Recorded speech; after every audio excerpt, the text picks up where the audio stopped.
Rose was always sure not to jump to conclusions.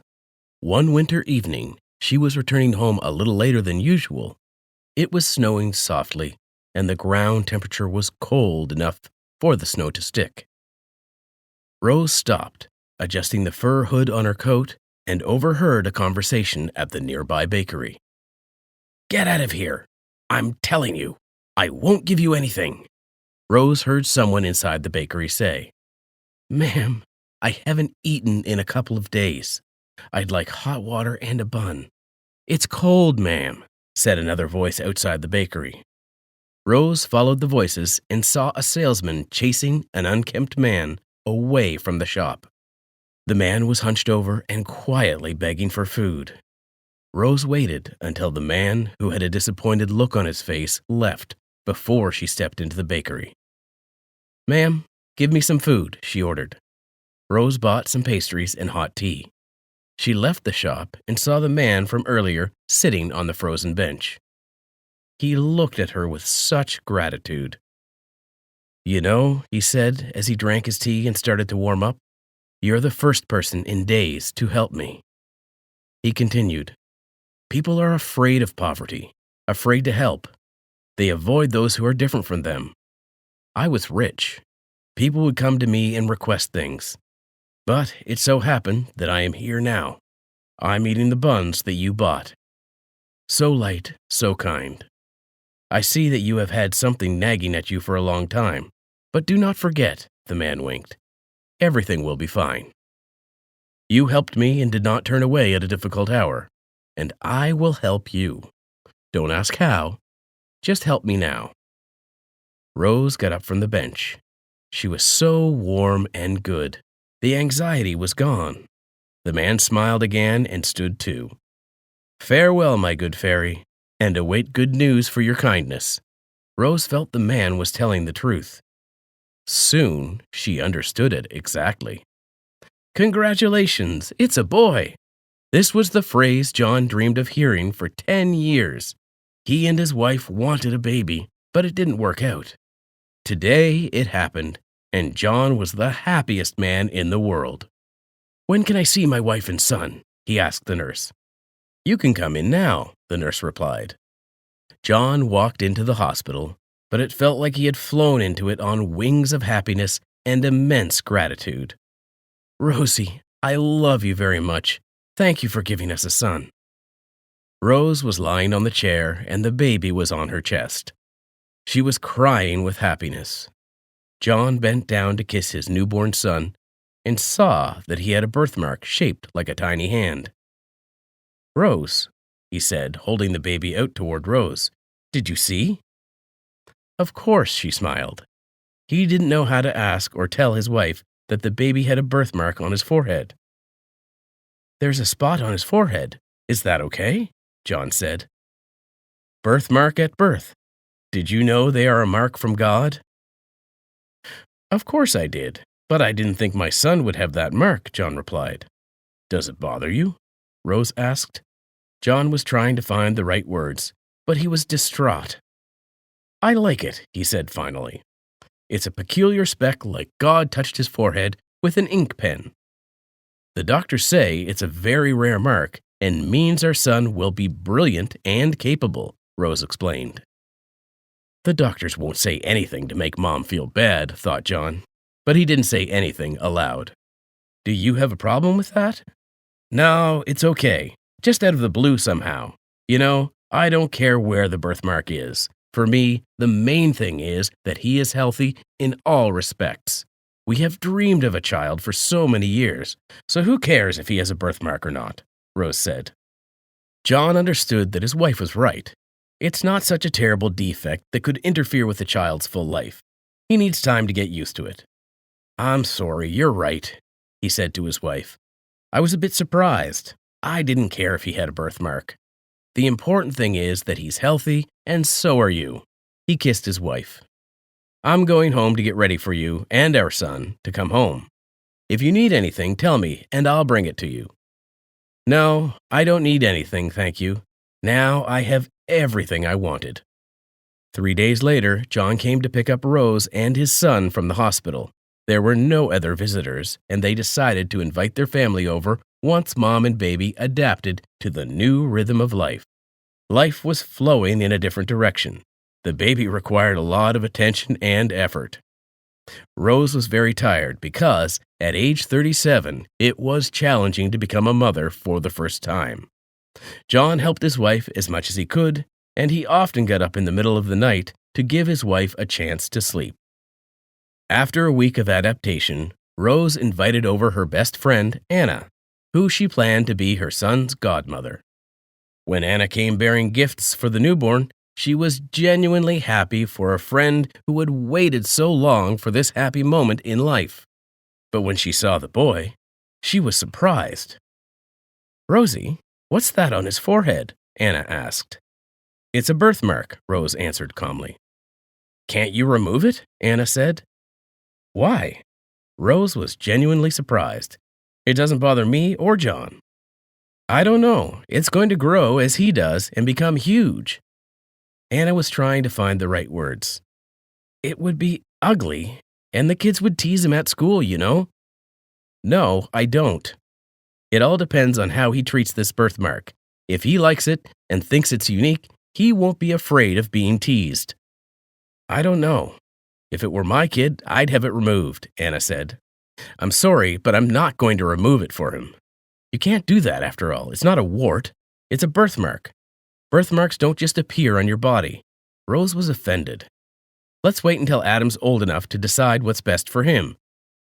Rose was getting angry. She didn't want to talk about it. Anna noticed it and decided to finish her visit. "I think I'll go. I have to go to the clinic, and I completely forgot." "Run, of course. I have a lot of chores to do. I have to do my chores while Adam sleeps." Her friend left, but Rose still felt nasty in her soul. Why did she worry so much about this birthmark? It was quite small and looked fine. She seemed a little weird, thought Rose, and continued her business. There was a family visit planned for the weekend. Rose and John's parents, his sibling with his wife and daughter, and Rose's sister with her husband and children were due to come.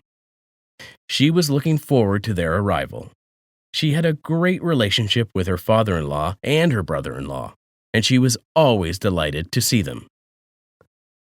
Rose was on good terms with her family, at least until today. On Friday, John took a day off from work to babysit while Rose went shopping and prepared treats for her family.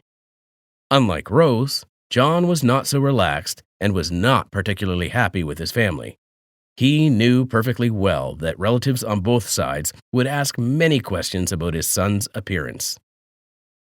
Knowing his relatives and his wife well, he was sure that no one would speak with caution. Everyone could afford to say exactly what they think about their families, so he wanted to prepare his wife for possible negative comments, but did not know how to do it. Rose came back from the store with huge bags and started cooking. Adam was sleeping well, and John decided this was the right time to talk. "Rosie, are you ready for the next of kin?" "Of course. I'm looking forward to their arrival. I miss everyone, and we rarely see each other. Imagine how happy they are for us." His wife's benevolence and naivete always surprised John. He did not intend to re-educate his wife because he did not see the point. He was not sure of the effectiveness of the idea. In the morning, Rose woke at dawn. She was eager to show her little bundle of joy to the people closest to her. Rose's parents were the first to arrive.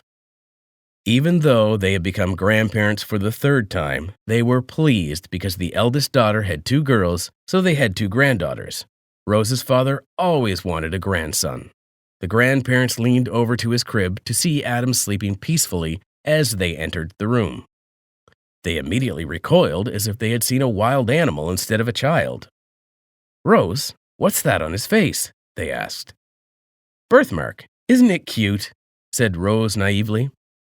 The parents immediately left the room and headed for the kitchen. John was tense about the unpleasant conversation. "Can it be removed?" asked his father. "Why?" Rose was genuinely surprised. "Why, this is a nightmare. The child has such a mess on his face." Rose was in tears. John understood his wife's condition perfectly. She wanted her family to be happy with them, but it didn't work.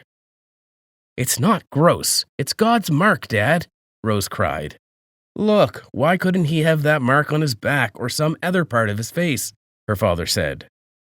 "Did I cause this?" Rose wondered again. "God blessed it. I didn't know my daughter was such a believer." Her father was surprised. "You know, Dad, when you wait so long for a baby and ask for it from a higher power, you'll believe in everything and everyone. And what is the actual problem? You do not like your grandson?" Her parents looked at each other. It was clear that they did not consider the grandson. They saw the birthmark and immediately left the nursery. "I think I like it," she said. But her father said, "Not so much. We didn't get a good look at it." "So, you got a good look at it, but not at the child?" Rose started to get excited, and the doorbell rang. Her sister and her husband and 2 daughters arrived. The girls were young, one 8 years old and the other 7. They immediately ran to look at their new cousin. No one told them he was so small and not to scream. Naturally, they woke Adam with their screams. John gestured to Rose that she should tend to the guests and that he would look after his son. Rose met her sister, who congratulated her younger sister on the long-awaited arrival of an heir and went to the nursery. She came out exactly 2 minutes later with the same look. Rose was getting angry. "I don't understand why you're unhappy. It's my kid, with or without birthmark. I don't care. I love him. I've waited 10 long years for him, and for John and me, the most important thing is that he's healthy." John's parents and brother and family came. First they hugged, they congratulated the young parents on the birth of their son, and then went to the nursery and rushed out of there, saying they did not want to wake the sleeping baby. But Rose saw that these cousins didn't like the mark on the baby's face either. John knew it was time to get into the conversation before his wife had a nervous breakdown. The family was in the kitchen, and the kids were sent to Rose and John's room, so the adults could talk privately. The family meeting was complete. "My dear family," said John solemnly, "we understand that you were surprised by the appearance of our son. Yeah, the guy has a birthmark on his forehead, but firstly, it's a tiny birthmark, and secondly, it's not a physical defect that could prevent him from fully living and developing. We sincerely do not understand your reaction and ask you to keep your emotions, especially your comments, to yourself." Everyone looked at John silently. Rose looked at her husband with great gratitude. John's father was the first to break the silence. "Guys, we're happy for you. We just didn't expect the boy to be born." He was thinking about how to word it. "To be born special." "Dad, a special baby is different. So that you know, Adam was born entirely healthy. Let's just change the subject." "Well, not unique, not like the others. Can you do plastic surgery to eliminate this defect?" And then John lost his nerve. "What defect?" he shouted. "I told you it's not a defect, just a birthmark.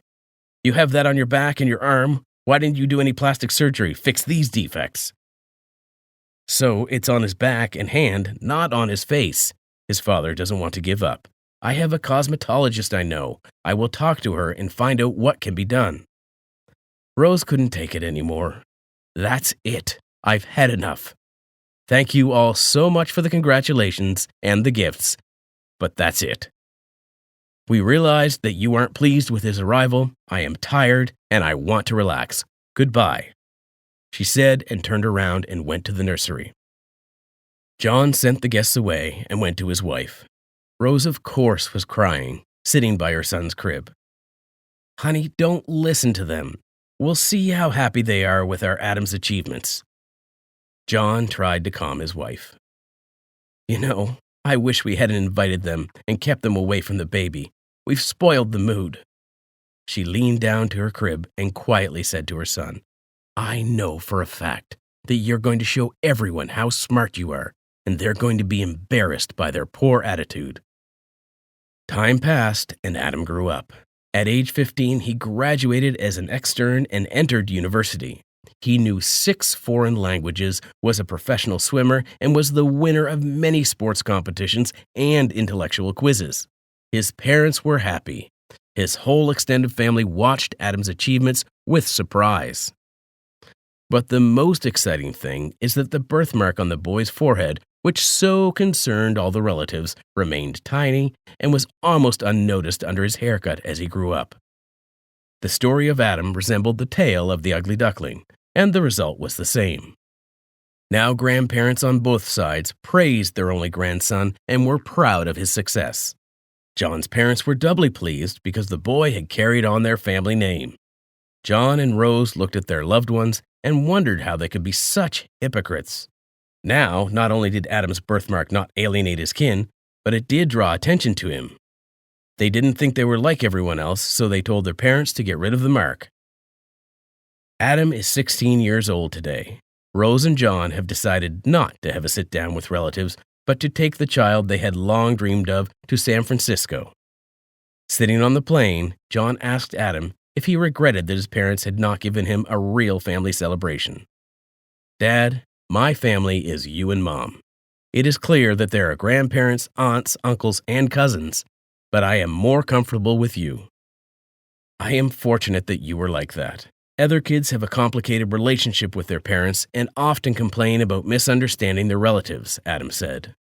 "Yes, they unfortunately don't choose their family," John said thoughtfully. "But it's not worth giving them up, my family." Rose looked at her son with adoration. "After all, he is a brilliant child."